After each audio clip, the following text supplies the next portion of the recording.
time for the Gettin Outdoors podcast, Town Country United Bank Lake Millis Ferry Weekend Hunting and Fishing Report. A weekly update on water conditions, ramp events, generating schedule, what's biting, and seasonal hunting information with outdoor reporters Joe Allen Dunn, Kevin Sims, and Shane Jones.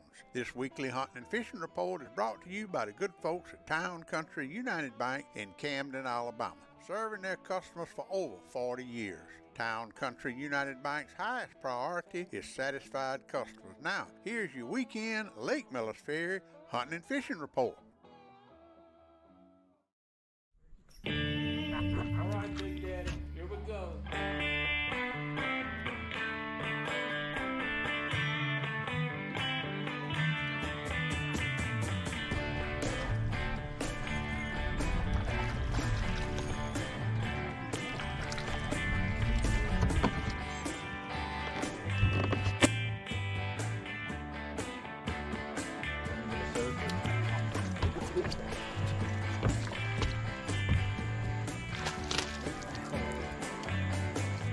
There he is. Team Bigfoot, baby.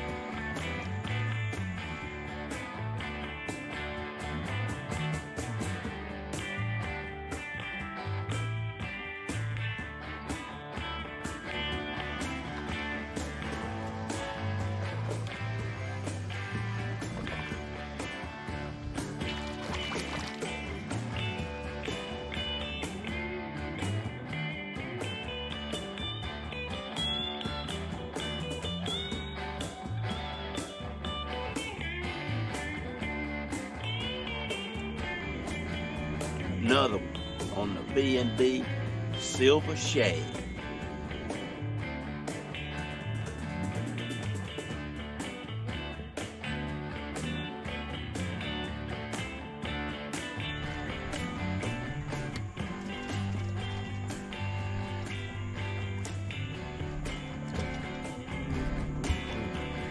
Team Bigfoot in the house. Shane Jones crappie fishing. Got it. First one, 2023, smackdown.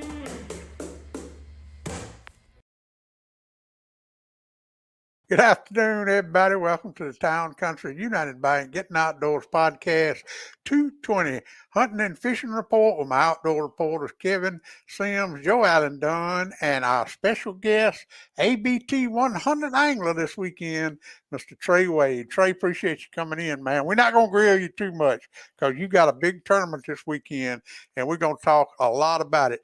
I was going to do the podcast about the changes in the alligator season this week, but I was on the lawnmower Monday morning and Kay called me and wanted me to be on her podcast. So I jumped on there with her Monday and I just recorded it, and that's what I played back. We had a long conversation about the history of the ABT, and I'm really looking forward to her being here this weekend. She will be on my show live Friday morning at 8 o'clock, and we talked about how the ABT 100 and the ABT tournament series, and we talked about how Bridgeport and Roland Cooper State Park have emerged into probably two of the best tournament fishing facilities in the Southeast since Alabama Bass Trail came here in 2014. So appreciate everybody tuning in. We got a lot to talk about today. The thing that I got asked about more than anything everywhere I went this weekend, and so I thought I would share it with you guys listening on the podcast. I'm not going to be able to see this, but this right here was the talk of the town last week. Joe Allen, me and you talked about this the other. I like that.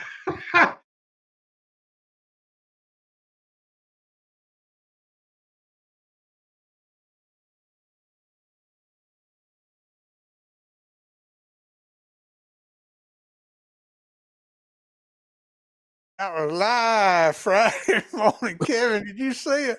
I did. Did you get your seat fixed, Joanne? I went right after I talked to you, went back and put me some bolts in there and screwed them up under there and put nuts and washers on it. That won't happen again. You know what? I have to tell. I should have called Stacy Gasson and tell him how much I appreciate that mount from a depth finder on the front of the boat, because that's the only thing saved my life. I grabbed a hold of it, and it's so sturdy and strong. There wasn't no way I was going in. It's Hey, you know stout. what? He old Joe, because the seat didn't. Saw that dang cornbread he been eating. Hey, I want I Travis. got accused of that. Yeah, I Travis got said accused it's of too that. much cornbread. Hey, Kevin, you know what Travis said? He Yeah. said if he'd have went in the water, there ain't no way he could have crawled back in that boat, and he had to wait till Travis got off work to come get him back in the boat. Oh, Lord. Let me talk about some events we got going on this weekend. Of course, the ABT 100 will be here out of Bridgeport City Landing. The show will be live, and I'm sure you'll have a camera in your boat, won't you, Trey? Y'all will be on there. It'll be live from 6 to 11 out on the water where you can see where everybody's fishing out there. That's a great broadcast that they do, and it'll be broadcast on ABT 100 Facebook and YouTube this weekend in Demopolis. Gilberttown Bass Club has got an open. $100 include Lunker. Contact Brother Howard Gasson, 251-232-1940. And down in at Hubbards Landing, Galen Gilligan Memorial Crappie and Brim tournament put on by Dip Macmillan. That's going to be a benefit tournament. 251-747-9261. He was a good friend of yours, wasn't he, Joe Allen? Oh yeah, I've been knowing Galen ever since. Well, before I opened the store up, he was our go-to guy when we wanted to catch trout and redfish in the Delta when they was up there in the fall. He was the man. Yeah, Way back down there, he used to do the big griddle tournament out of Live Oak. We went down there and fished it a few times.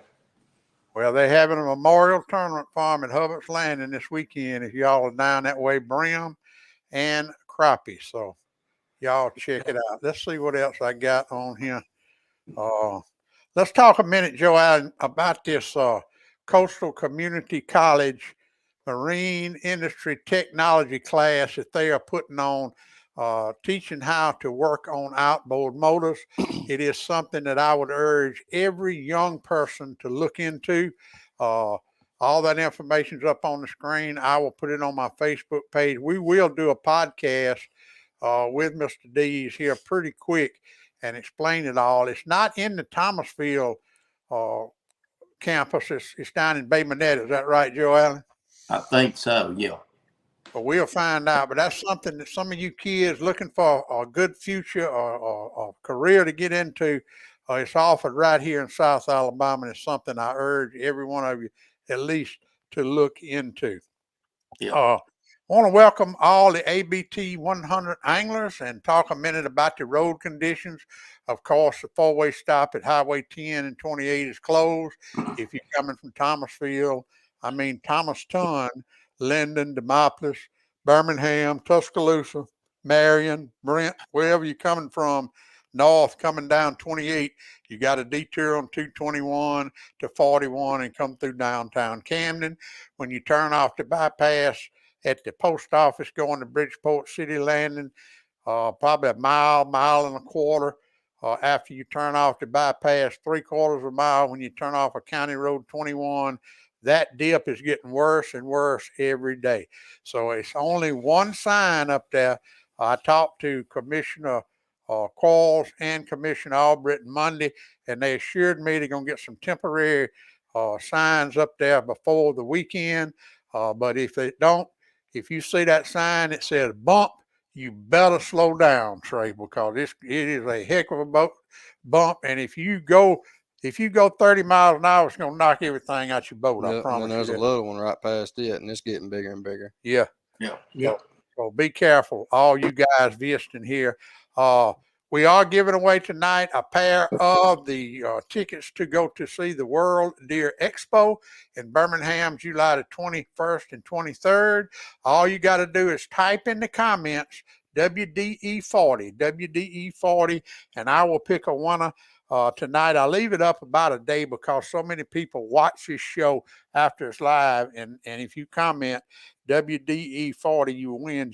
John Harrod won the tickets last week, and Ann Capps won the tickets on the live show Friday morning. So y'all do that. And I did want to mention this right here, Joe Allen. You sent me this morning. This was a bear sighting in Clark County. It got a whole lot of chatter and traffic today on my Facebook page. It was 2 pictures. Yeah, this was yesterday afternoon at 6 o'clock. And just like Daniel Powell used to tell me with the Alabama Black Bear Alliance, a deer feeder and a bird feeder to a bear is a bear feeder. And they are roaming right now. This is the time of the year that those young male black bears roam. So, and that was in Basshaw, right there right about there. Just say on my property almost. Mm-hmm. So that's. And I said, what am I going to do when I get out of shooting house one night from hunting? And he's standing up there looking up in my shooting house at me. What am I going to do? Well, I don't know, but that's all hypothetical because he's probably not going to be up in the shooting house. I'm not saying I'm going to shoot the bear. No, but what I'm going to do is shut the door and I'll stay in the shooting house that night. Well, those bears. How long it's going to be for one of these hog hunters' dogs made one of these things? It just wrecks the whole operation. Yeah, but the bears, I'm going to tell you, those bears are just as scared of people. I hope they are. When they not get scared of people, a tame bear is a dead bear is what Daniel used to tell me. But a little bitty bear will kill a bulldog or two with one lick. I mean, they're so strong, they take the guys in Tennessee. They say if you got a young bulldog, and you would turn him in there and he try to catch that bear, so he'll take his rib cage out one lick. He said he hit them on a 50-pound bear, so they bad. They strong. I mean, you think about it. At Cage Cove, I saw a 100-pound bear run up a tree, and it was no slower than a cat squirrel. I mean, they strong. Yeah. He run up a pine tree, and he didn't get up there no slower than a gray squirrel going up that tree. You know, bears are a powerful animal. Yeah, they really are. But they just roaming this time of the year. They're not going to be that. I guarantee you that bear's gone now. Yeah. But anyway. They found a good food supply. I know that Boyd them had some down there behind their house, and they stayed for 2 months there because he kept putting corn in the feeder. When he quit putting the corn in the feeder, the bear went on. Yeah. All right, JC people, you heard right. They changed up everything. I got a press release Friday afternoon at about 2 o'clock. I didn't pay much attention to it because, they send it out every year that they're going to start registration for the gator tags on June the 6th. But they've changed it up. They're not even calling them gator tags anymore. Listen to this. At 8 a.m. on June the 6th, 2023, the Alabama Department of Conservation and Natural Resources will begin accepting online applications for alligator harvest permits. There is no fee to apply for the permits. So you ain't got to pay nothing to apply for the permit. Only Alabama residents and Alabama lifetime license holders aged 16 years and older holding a valid all-game or small-game Alabama hunting license may apply for the permits. Hunters will be randomly selected by computer to receive one harvest permit each. There is a $250 fee for the alligator harvest permit plus a small processing fee. I just can't believe that. I wonder who and why they made that decision. Anybody got any idea? That silly ass daggone point system they had made it where it was impossible for a new person to gain a tag, and nobody applied for them last year.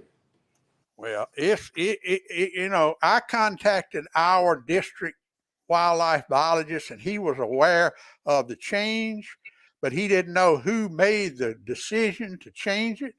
and I talked to 2 members of the Conservation Advisory Board, and they wasn't even aware of the change that it was going to happen. And that right there to me is just simply unacceptable. That is poor communication and damn sure pure transparency. I'm not mad at the change. I'm just mad at the way they did it and want to know how they did it and why they did it. It's kind of like a dictatorship, ain't it, Big Daddy? You said that, I didn't. Chuck Sykes' kingdom. Yeah. Well, it's something, but we'll talk a whole lot more about that later on. I did want to mention A&M Pawn Shop had their 40th anniversary with a big coyote hunt this weekend, and they brought in 28 coyotes. That was pretty good. I'm really proud of that. And one more thing I want to show you before we get into the hunting and fishing report and get Trey's take on the weekend. Last night at 10 o'clock, my text went off, and Jason Ledbetter thought he had seen an airplane crash, and he sent me this video. This was at Moore Estates in Camden, Alabama. That is the SpaceX last night. I think they landed in the Gulf of Mexico. He said he heard the boom when it hit, but that's pretty good video he took last night. Yeah, I saw something on Facebook. They said it made 2 sonic booms on re-entry. It was going so fast. Well, it had Jason all upset till he found out what it was. But I appreciate him sharing that video with me. All right. I think that's all the notes I got to go over. Miller's Ferry, boy, listen to this now, because this is at Miller's Ferry tomorrow, June the 1st. From midnight to 6 a.m., 2 units running. From 6 a.m. to 12 p.m., no units. From 12 p.m. to 7 p.m., 3 units. From 7 p.m. to 9 p.m., 2 units. And from 9 p.m. to midnight, no units. At Jones Bluff, from midnight to 12 p.m., no units. From 12 p.m. to 1 p.m., 2 units. From 1 p.m. to 6 p.m., 4 units. From 6 p.m. to 8 p.m., 2 units. From 8 to 9 p.m., 1 unit, and from 9 to midnight, no units. They are cutting it on and off, Joe Allen. That's what I've been waiting on. I'm ready for it. It finally got here. We like to froze to death Saturday. That was the craziest weather I ever seen for this time of year. I kept a sweat jacket on till 12 o'clock while I fished Saturday. Yeah. All right. Temperatures in the river have not yet gotten above 80. 74 to 80 degrees, 74 in the early day. What you saying, Trey? I know you've been practicing. 77, 78. Ain't really been bumping 80 yet. Mm-hmm. So there you go. Now let's go to the, let's start out. Let's get the catfish out of the way. Catfish, O'Brien Taylor had a good day. He didn't catch many, but he caught some good yellow cat the other day. Addie Kate McKinley, she went trout lining for the first time, and she had 2 great yellow catfish. Adam Acker sent me some videos, some pictures of some great fish. He caught Jeremy Jernigan's brother was jugging up at Elms Bluff, and he told me they had 15-foot lines in the river, and he was using a bait that I'm not going to share with y'all, but I'll share it with Kevin. Kevin, we'll talk about it off the air. But it's a new bait that we're gonna try. You don't ever share nothing with me, Big Daddy. Well, you're a competition in the jugging contest. You know, you're just gonna have to get in mine and Kevin's boat and do like you did Travis and find out what we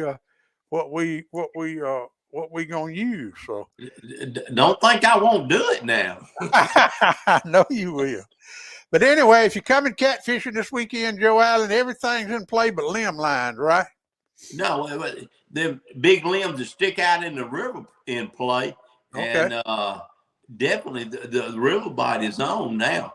And put your limb line jugs out, and when the pool water's going to do the best, and you sit there with a reeling rod in that current at those creek mouths and those deep ledges and do real good too. Came across some good catfish, in front of the house this weekend. And but it's done finally shifted, and more stuff is going to be done in the river than anywhere else right now. Yeah, the river catfishing is in play, and the grapplers are doing good too. Mallory had she came home for one day and she caught some fine catfish. Uh, so catfishing is good. Crappie fishing, we had the Roland Cooper State Park Big Crappie Day this past week. I want to congratulate Kenny Massengale. He won it with a 198. The youth winner was Faith Hudson. She had a 199. That's the first time that's ever happened where the youth had a bigger fish than the adult, but she left $250 on the table, but I don't think it hurt her all the checks she took home. I want to appreciate all the sponsors: Wilcox Farm and Hunting Supply, CT Ward Power Sports, Dunn Sports in Thomasville, McGraw-Webb Chevrolet Coast to Coast in Camden, Piggly Wiggly in Camden, Community Neighbor Bank in the Town Country United Bank. The top 10 was Scott Mitchell. He had a 161. Ninth place was Chris Blunt with a 168. Levi Blunt with a 169. Luke Mitchell was 7th with a 174. Jackie Threadgill was 6th with a 181. Bobby Jenkins was 5th with a 182. Landon Mitchell was 4th with a 187. Mark Bolden was 3rd with a 194. Faith Hudson was 2nd with a 199. And Kenny Massengill won the big money with a 198. Now, nowhere on that do I see Joe Dunn or Shane Jones. Nowhere on that, Kevin. He just told me sometimes you the bug, sometimes you the windshield. That's all I know. But I was the bug. We was the bug this time. But I'm going to tell you what, like I said, that weather was so cold. But I'm going to be honest, though, we had, I don't know, we had 20, 25 fish in the cooler. And they all averaged, a pound to a pound and a quarter, So we caught fish. And Shane was dead on now. He was catching more than us because he said those fishers ain't really wanting to bite. He called it force feeding them. With the way he cast shooting those jigs, his accuracy is, right on. He could put it right on the nose. And I mean, the first hour, as soon as we started, I bet she just put 10 in the boat in less than an hour. But one of them looked identical. There was a pound to a pound and a quarter. That's what me and Travis did.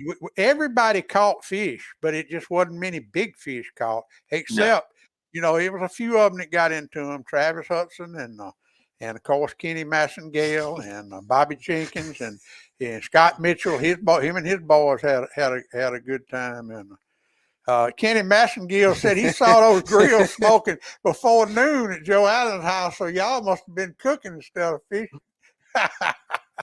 Tell him, we started Friday night. We were celebrating early. But anyhow, congratulations to everybody. It was a great contest. Gerald Overstreet didn't fish in it, but he had a good day. Also, Chris Blunt's out there nailing them as we speak. And of course, everybody tune in tomorrow night to Crappie Cast, and we'll have to listen tomorrow night to see what Shane Jones says about the tournament tomorrow night, Joel. Well, but it was a good time. It was a great tournament, and I appreciate the Roland Cooper State Park, all the sponsors, and all the anglers for fishing in it. Now, how many tickets they sold, Big Daddy? Huh? You know how many tickets they sold? 39. It was 39 fished in it. That's good. And I think that's about what it was last year. Yeah. All right, Joe Allen, if you're coming crappie fishing, I guess you can tell us how to catch them. But what would you advise people to do? I know exactly. I mean, we fish from the Locking Dam all the way to Pine Barren Creek, and we fish all the brush piles in between. We saw everybody that was catching fish, but we just never did catch a big one. But most everybody was fishing those brush piles in 10 to 11 foot water in the sloughs and on the creeks. We went into Pine Barren, it was muddy as all get out.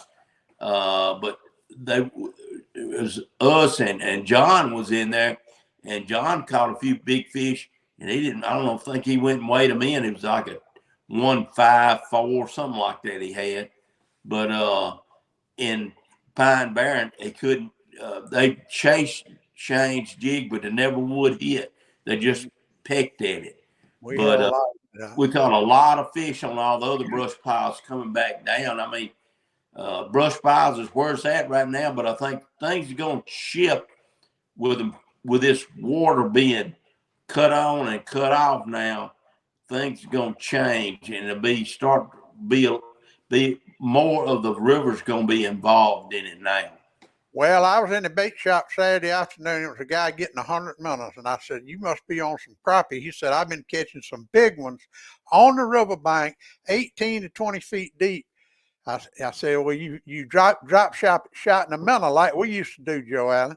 He said, "No, I'm drop shotting a 1/8 ounce jig, Bobby Garland jig. I think he said electric chicken color." And Yep. 18 to 20 feet of water. He said he was getting those minnows for his dad-in-law was coming that night, and he wouldn't fish with jigs. He had to have minnows. So that told me that those fish that we used to catch on that riverbank are out there, 18 to 20 feet deep. Yep. So, and when they cut that water off, though, that's where people with that live scope have got to learn to go to chasing them out in that river. In 30 foot of water, 10 to 12 feet deep. Exactly. That's and what you got to do. Them. All right, that's your crappie report. Let's get to the bass fishing report to Selma Wednesday evening. I think they're fishing as we speak. I did get a picture from up around, I think it was at Swift Landing where they put in where some fish with some sores on it. Did you see that, Trey? There's been some up here. One of the biologists said that is a natural occurrence this time of the year as the spawn ends and the water starts warming up. It's nothing to be alarmed During the spawn, those fish get scales knocked off because it's kind of rough during with the males tipping the females, get the eggs out, and the males doing their thing, and they missing the scale. Well, then when that scale is a protection and the slime from any kind of parasite in the water, which is a natural thing. I mean, there's bacteria in our water because it's good bacteria and bad bacteria, but they'll attach on those fish and make a little sore. But as the water warms on up, it kills bacteria too. So you won't see them sores as the summer goes on. They'll get smaller and smaller and go away. Yeah, and that's what they said. There's no reason to be concerned about it. It really isn't. But Lou Cobb said he's seeing more sores this year than any other, and Lou's out there a lot. So maybe it's because, I don't know, the water's not warmed up, I guess, is why it's doing it. But anyway, let's talk about you see those big green things, round sores right around the gill plate sometimes. Yeah. All right, let's talk about the ABT 100 coming to Lake Miller's Fair this weekend. Trey and Leon are going to be fishing in it. We got, we sure hoping y'all are going to win it. But I did some research now. Let me give y'all this. This is what's happening this weekend, Bridgeport City Landing, ABT 100. This is the Angler of the Year standings. Listen to these fishermen. In 9th place, Trey and Leon Wade. 22nd place, Jeremy Bass and Justin Coxwell. 39th, Mitchell Hall and Gabe Aldridge. 70th place, Bo Spence and Tyler Temple. Then you got Nicholas Turner and Joe Lay. Joe Lay's a hammer on this lake. Gage and Wes King, Jeff Ritchie and Charlie Cummins, CJ Knight and Mitchell Jennings, Chad and Chase Schroeder. We know all of those anglers, and all of those anglers are hammers on Miller's Ferry. Also, Jordan Lee will be here. He is the 2017 and 18 back-to-back Bassmaster Classic champion. I don't know if Scott Canterbury is going to be here. He fishes the Elite Series, so that should be at the Sabine River. Yeah, he won't be here, but Brent Crow will be here. I remember Brent holding up that $235,000 check in 2021 when he won the Major League Fishing Championship. Brent from Hartsville, Alabama, Jordan Lee from Coleman. So we got some hammers coming in here. Trey, I'm not going to ask you what you're going to do, but what are the river conditions like, and what are your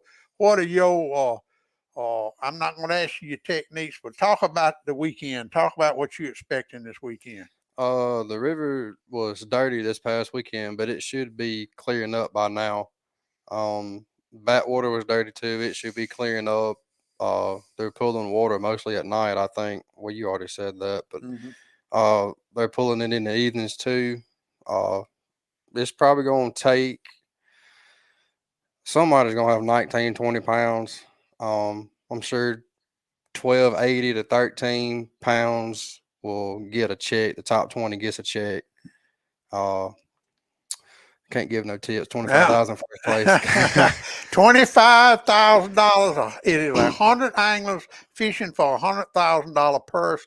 And you said something about a full moon, didn't you, Kevin? Yeah, full moon Saturday night. I looked up because we got me and Jamie gonna do some tests. We're gonna take some of those new night spinner baits with UV paint on the blades out, test them out Saturday night. But this past weekend and Friday, we had like a weird wind, and that wind kind of messed the water up a little bit. The little bit they run one turbine Monday whenever I went fishing, and the wind was kind of blowing into the current like that, and some of the red clay banks I was wanting to fish on, they done got kind of chalky, around the banks, and late that afternoon, it was really starting to get wide or out off the river, and I think that kind of hurt some of on the lower end of the middle of the ferry, those flats and all. When you get that wind and you got even with a little bit of current, if it's going into that wind there, it kind of stirs it up a little bit. You get that little bit of chalk, and a little bit of color. I mean, it was not an unfishable color, but it was not ideal for this time of year. Springtime, I wouldn't even have blinked at it. But now, once it gets, when you get, May 1st of June, you're starting to see, you got to watch your braid and all that kind of stuff. Sometimes you got to go to monofilament, the water start getting clear, especially if you're fishing out of the river. Yeah. Bud wants to know, Gerald Swindle, he fishes the elites too. I don't think he's fishing Alabama. He's not in the 100 he used to be, but his nephew, Trey Swindle, he's fishing it. He'll be here. Trey and the intersection construction is still going on, Lou. I can't tell you what or when. It's no communication. DOT is kind of like conservation now. It's no communication with the public whatsoever that I'm aware of. I don't, they said it's like the bridge between the mill and Thomasville. They'd be working on it next year.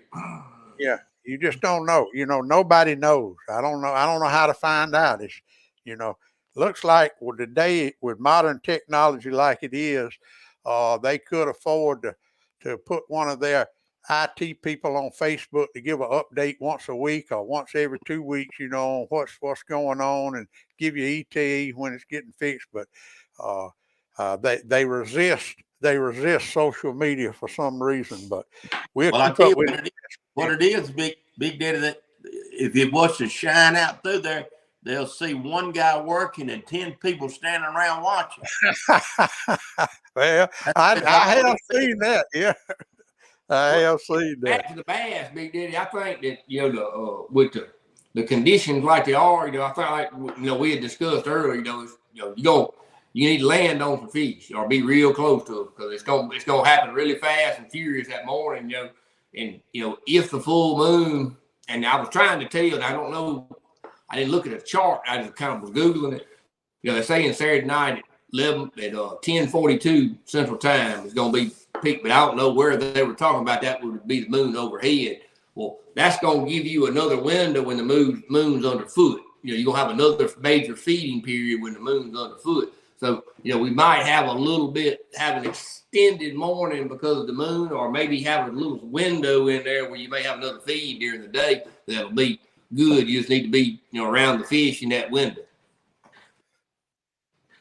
Well, I'm going to put you on the spot. What if you was fishing ABT 100 this weekend for 25 grand? What would you do, Kev? I'd have took off this week, and I'd have been pre-fishing first. And the second of all, let's go historically. How about that? Historically, we've had more highs than we had, but I would concentrate. I would hunt me some highs, and especially in this packed up in a tree. I did see a few green trees. I don't think there's enough green trees to make a green tree pattern. But I'd hunt me some mats and some concentrated highs, and I'd be I would really look for that hyacinth. You know, there's not a lot of it, but it is coming back. We're getting some, and I hope to God they don't spray it this year. You know, but throwing a spinnerbait, a light swim jig, especially if you got a little current, get it up on there. If you got the wind, the wind can be your friend right now. If you ain't got no current, you can find a little point or a treetop where you got a little bit of wind. You take that light bait and let it kind of use it to kind of carry it up under there and get up in there after the furious bite on the edge in the morning. I ain't saying the frog won't work. I ain't saying the spinnerbait won't work. And Hey, Leon said for me not to ask you nothing else. I said historically. I didn't say I've been catching any doing it. Did Travis say something about me a minute ago? Yeah. Here's what Travis says. Travis says Joe Allen better forget them crappie and study them catfish. If he plans on weighing in a fish, he better practice if he wants to hang with dirty hookers. All right. Yep. I ain't saying nothing. I ain't gonna say nothing. Miss June called me this afternoon, changing the subject a little bit, and said that she had a schedule, a Pride of the South scheduled the same day as June the 17th jugging contest. I said, that's a problem. So I don't think Jeremy's going to be there because it hadn't Maddie got a tournament that day. Trey at Bridgeport, I don't think they would do one the same day. But I don't know. I don't know what's going to happen. She called and do some verification there. Yeah. Sure, we're going to have to find out. But anyway, June the 17th is what we got scheduled. And that'll be, but bass fishing this weekend. And let me tell all you guys, and I'm not saying that these local tournaments don't do a hell of a job on their weigh-ins and fish care and all that. But if you want to see a show enough weigh-in, well, better yet, be there at 3:00 Saturday morning when they do boat check, and watch how that ABT 100 team get those boats in the water. They'll have that ramp lighted up before they're separated to 4 ramps. They'll have cones with lights on it, and them guys do not mess around, do they, Trey? When they get them 100 boats in the water quick, and the blast off and everything will be live on ABT Facebook page, ABT 100, and the ABT Tournament Series Facebook page and YouTube. And Trey and Leon will have a camera in their boat, and we can tell where they are and what they're doing. It ain't gonna be that kind of live, but yeah, it will be too. No, they're gonna put a GoPro in the boat, and she just saves that video. Well, they're gonna give you a GPS coordinates where that live boat can know where you are, where they can come interview. They're gonna live boat and just stay on the other end. No, you hear. Did you hear last night on the meeting? She said, if y'all take that GPS off your boat, or if you forget to put that GPS on you, it's a DQ. You disqualified. I don't like that camera. So I hope the camera boat pulls right up on. And you know who's driving the camera boat? Bradley Parnell's driving the dang camera. Live feed. Hey, Kevin, you know who's driving the camera boat, don't you? Who? Bradley Parnell. So I'm gonna go fishing Saturday morning. I may stay home and watch live feed. It's gonna be good. This show gonna be good, and of course the weigh-in will be broadcast live. You don't know your boat number yet, do you? When will you know? I'll know it tomorrow at 7:00. All right, and I'll post it when you get your boat number. Let me know where. But anyway, one more thing. I was talking about the night fishing. Jamie's been had them out, but it's getting that time of year, and he just put them on Facebook and all, and did a bunch of research on this new coating. It's real expensive. Putting on these blades, it's a UV, and you look at the blade inside, it just looks black. And you take it outside the sun, it turns like it looks like a black light shining on it, and it works off any kind of moonlight or anything. It's gonna be a big deal. They're gonna sell really good. It was a pretty good expense to add that to those blades. Now we're gonna go fishing Saturday night and do a little night fishing and try them out. Cool. Hey, before we go, give us a rodeo report, Kevin. Joe Allen let his phone run dead last week before we got a rodeo report. Yeah. The school's out. Brody said that he said we're gonna probably go somewhere this weekend. He didn't know yet. It's a couple, 2 or 3 rodeos. I should know because he had to call in yesterday. So I guess I'll find out tonight. But he been sending me videos. They've been practicing and stuff, and he got a new teammate that's a bareback rider. That's a good bareback rider. That's coming to Livingston. He comes from junior college, and they looking forward to that. And they're gonna have some way better practice horses this year at school. But I talked to him that they run up on. I can't remember when they was out there at Fort Worth watching the PBR finals that they recognized this guy and they knew that he had sponsored Casey, somebody from Alabama. He's a bull rider, Casey Rowe, maybe. I can't remember his name, but anyway, that they knew that they rode. He was high school rodeo from Alabama. Anyway, well, he's big dog, and his sponsor, they recognized that guy. They were talking to him, and he give them passes, and they hung out with him all weekend, and they had like bar tables set up down there next to the fence. They could go back there where the Cowboys were at. They had a really, really good experience out there in Fort Worth. And there's a week-long rodeo sometime this summer where they call it. It's like Cowboy Christmas in Fort Worth.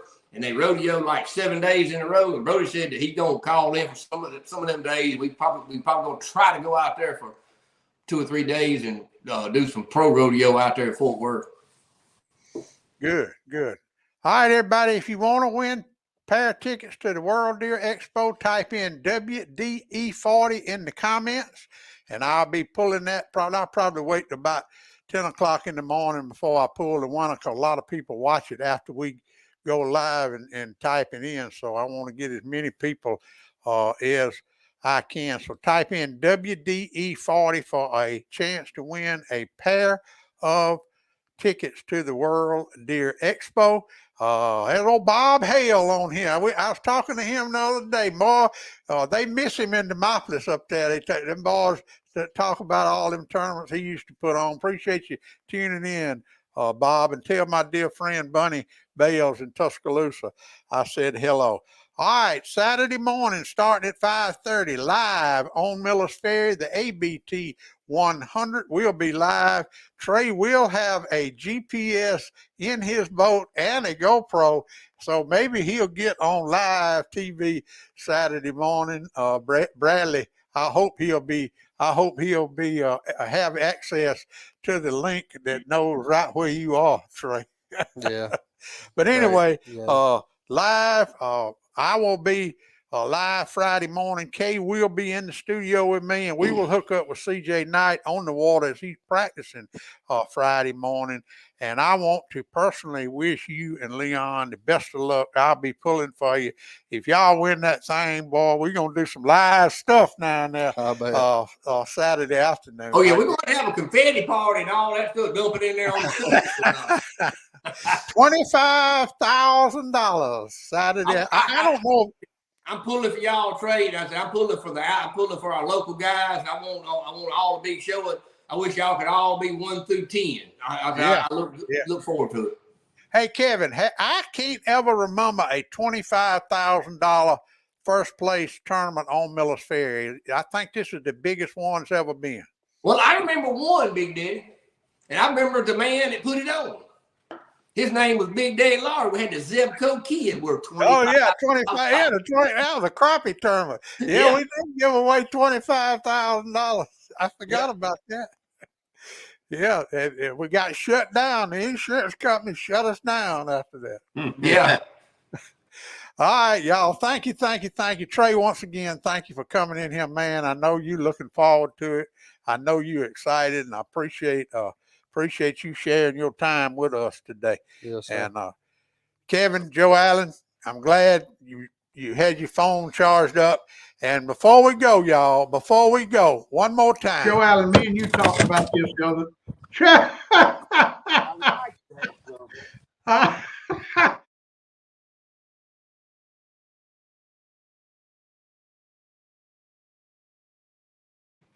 Well, it's 100,000 on that America's Funniest Videos, Kerry. That might get it.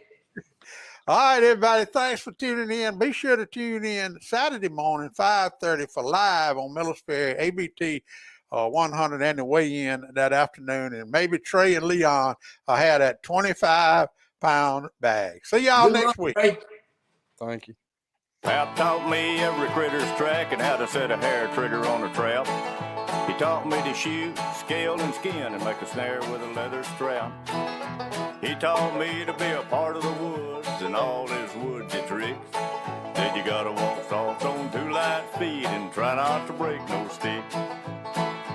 I thank Daddy for my savvy, how to hunt and how to carry anything that I might need to get a piece of skillet meat. How to walk and how to hide, how to crawl and how to slide, how to sneak, stalk and climb and do it all on 2 light feet.